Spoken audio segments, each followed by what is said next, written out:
Oi gente, tudo bem com vocês? Espero que sim. Meu nome é Samantha e eu sou fotógrafa há 3 anos. E hoje eu vim trazer algumas dicas baseadas no que eu faço para manter a composição, montar as poses e fazer o enquadramento das minhas fotos. Eu vou colocar aqui ao lado, se eu conseguir eu vou colocar do lado, mas se eu não conseguir eu vou colocar na tela inteira as fotos para vocês terem uma noção do que eu tô falando, porque se eu falar e não mostrar, não vai fazer muito sentido e eu vou parecer uma maluca falando sozinha. Aliás, eu sou uma maluca falando sozinha, mas enfim. Tirar autorretrato foi a primeira coisa que eu comecei a fazer quando eu comecei a tirar foto. Justamente pelo fato de que eu tinha muita vergonha de pedir para as pessoas modelarem para mim. Eu ficava muito nervosa. Meu primeiro shoot com uma amiga minha na época foi assim um horror, porque eu ficava tremendo, não conseguia fazer nada. Então eu comecei a treinar comigo mesma. E o autorretrato me ajudou com muitas coisas pela minha vida, mas principalmente em desenvolver autoestima e não me levar tão a sério assim. A primeira dica que eu tenho pra dar é: defina o plano. Na fotografia, existem planos tal qual existem no cinema. Acho que muitas pessoas que se interessam por arte, seja ela fotografia ou cinema, conhecem mais ou menos o básico dos planos. Não vou entrar muito neles aqui agora, porque não é o propósito do vídeo. Mas é importante conhecê-los, mesmo que você normalmente tipo, não fique analisando muito o que você faz. É importante a gente pelo menos saber mais ou menos que eles existem pra gente conseguir fazer uma foto melhor. Então, pra definir suas poses, você vai primeiro pensar como eu quero apresentar essa foto. Seu plano vai ser o primeiríssimo plano, que é muito mais próximo do seu rosto, ou você vai fazer um plano do busto pra cima e você vai usar seus ombros, sua cabeça, suas mãos. Você vai fazer do joelho pra cima e usar mais a sua coluna, seu pescoço, seu corpo, ou você vai fazer o corpo inteiro e usar suas pernas também.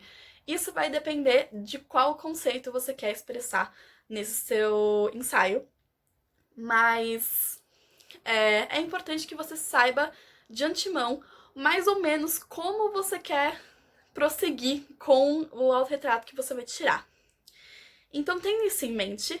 Nas fotos que eu vou usar de exemplo, que foi um ensaio que eu fiz hoje cedo, e eu tive essa ideia justamente porque eu achei que a composição dele ficou muito interessante em termos de didática, porque eu acho que ficou bem simples de entender. Eu decidi que eu queria fazer do joelho pra cima. Eu não lembro exatamente o nome desse plano agora, só pra mostrar pra vocês como você não precisa ser um expert nos planos, você só precisa ter uma noção de que eles existem. A minha ideia era do joelho pra cima.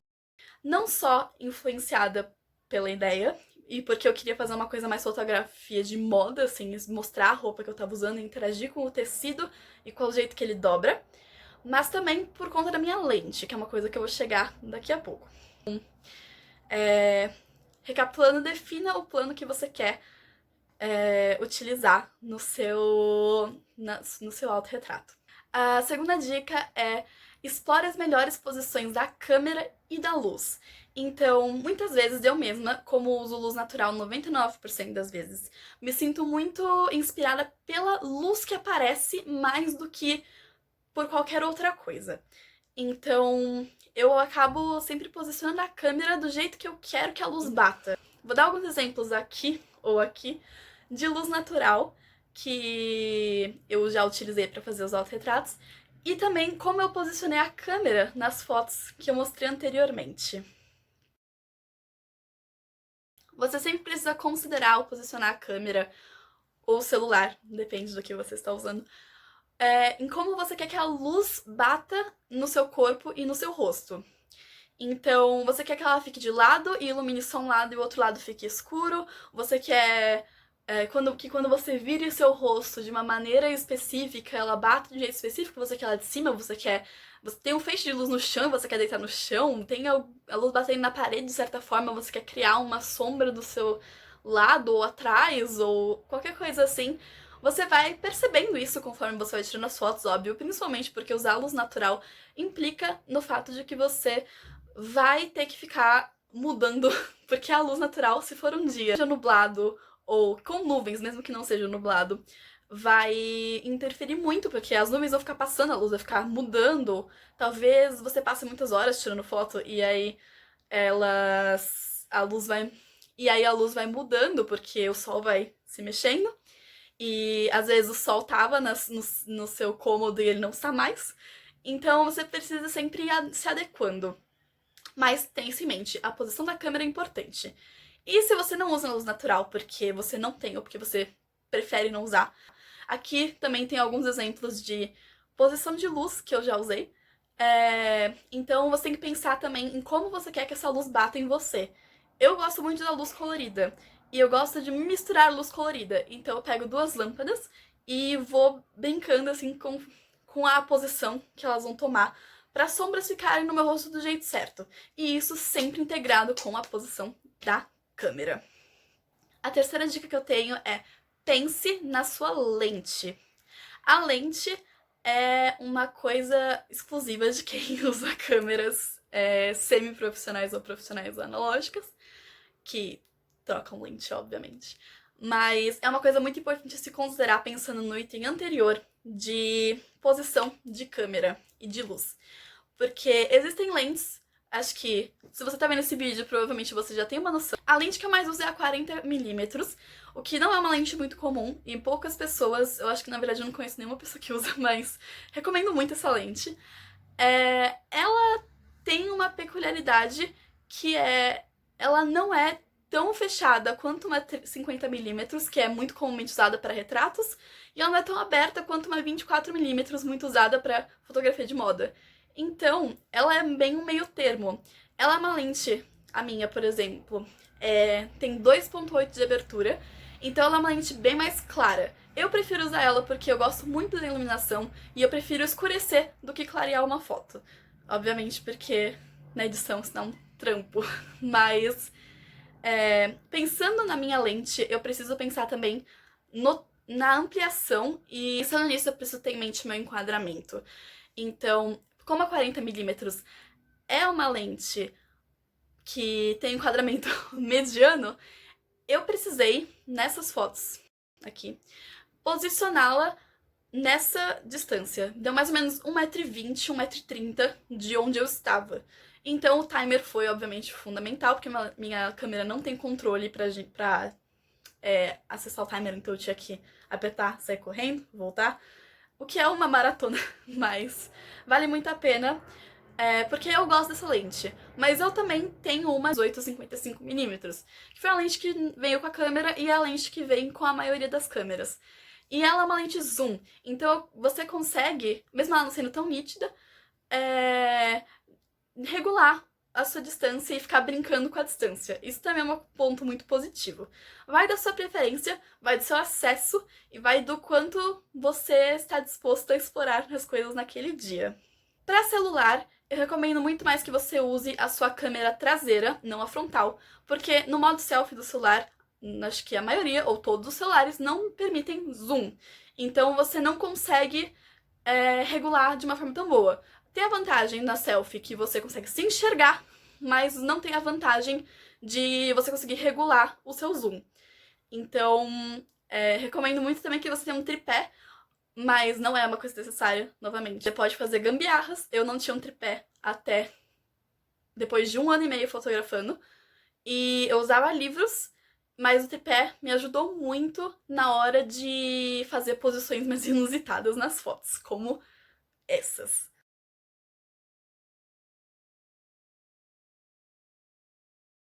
Agora vamos às dicas de fato sobre a composição. É muito importante que a gente tenha a consciência da regra mais básica da fotografia, que, novamente, regras estão aqui para serem quebradas. Então, você não precisa seguir isso como lei. Mas eu acho uma dica muito importante para você tirar um autorretrato é sempre ter em mente linhas de guia. As linhas de guia vão te ajudar muito. As linhas de guia que eu quero dizer são a regra dos terços, que fica na sua câmera quando você está posicionando, ou no seu celular, que você consegue colocar, na maioria deles, a grade. Acho que vai chamar grade no seu celular, não sei, não tenho certeza. Mas ela é muito boa, porque você consegue ter uma noção de composição muito melhor a partir dela. Então, vamos dar um exemplo.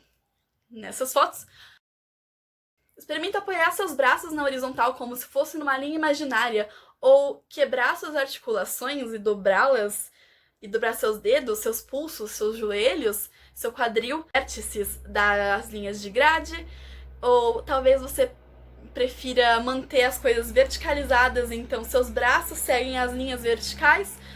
Você pode imaginar como se você tivesse com uma grade de verdade e brincando de se apoiar nessas linhas imaginárias. Também é muito importante que você saiba e tenha um ponto de referência espacial.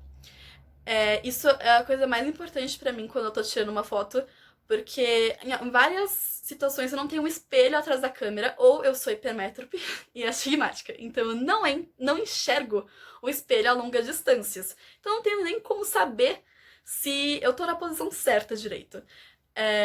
Por isso, ao posicionar a câmera, você tem que ter a noção de que o espaço que você tem da foto é uma caixinha.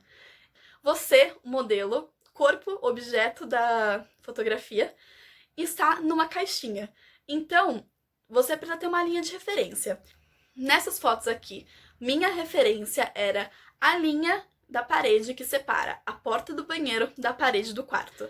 Então, eu sabia que da linha central até a maçaneta era um espaço que eu conseguia mexer o meu braço e minha perna e meu corpo, e eu ainda apareceria no enquadramento. A mesma coisa pro outro lado. Então, essa distância de mais ou menos 40 centímetros entre a maçaneta e a linha central da porta, pros dois lados, era o quanto eu podia me movimentar. Outra coisa muito importante que a gente precisa ter em mente é a consciência corporal. Isso é uma coisa que a gente aprende muito em expressão corporal e em yoga. E o que significaria exatamente consciência corporal? Você precisa estar muito presente na hora de tirar a foto para você entender as posições e proporções que o seu corpo toma na foto que você está tirando. Isso vai sendo refinado conforme você vai fotografando. Você vai tirar uma foto, você vai até a câmera, você olha se ficou do jeito que você estava pensando, e depois você volta e tenta de novo, se não ficou, se ficou, você se baseia nisso para tirar suas próximas na mesma pose, para você ter mais de uma, ou se você não quiser, você parte para a próxima ideia de pose que você tiver na sua cabeça. E a última coisa que eu quero deixar bem claro aqui é: se divirta. O processo de tirar fotos de você mesmo e das outras pessoas não pode ficar chato, tem que ser uma coisa divertida, tem que ser uma coisa que você aproveita e não se cobra profundamente. Por isso, não se leva tão a sério. Você vai aprender que você vai fazer várias poses que não vão funcionar, você vai cansar muito se você faz umas poses meio malabarísticas que nem eu faço. Você vai acabar Você vai acabar tendo que ver seu rosto em ângulos que são muito estranhos e você não gosta. Mas a questão é: você vai tirar alguma foto boa no meio disso ou alguma foto que você se sente satisfeito. Então, não se prende na ideia de que toda foto tem que ser perfeita ou você tem que tirar X fotos. Tudo é prática, tudo é treino. Errar é aprender. Então, vai fundo, não se leva tão a sério e se divirta nesse processo. Espero que essas dicas tenham sido úteis para ajudar vocês a talvez começar a tirar autorretratos ou repensar os autorretratos que você já tira com uma ótica diferente. Lembrando que eu não sou a dona da razão, esse é apenas o jeito que eu faço. E é uma dica que eu dou como fotógrafa autodidata. Eu nunca fiz um curso, então eu muitas vezes não sigo regras muito claras, mas foram as coisas que eu aprendi tirando fotos, muitas fotos, ao longo de vários anos. Então, se você achou isso útil, por favor, compartilhe esse vídeo para chegar em mais pessoas. Ficaria muito feliz se você fizesse isso. E até a próxima. Muito obrigada por ter dado esses minutinhos de atenção. Vejo vocês depois.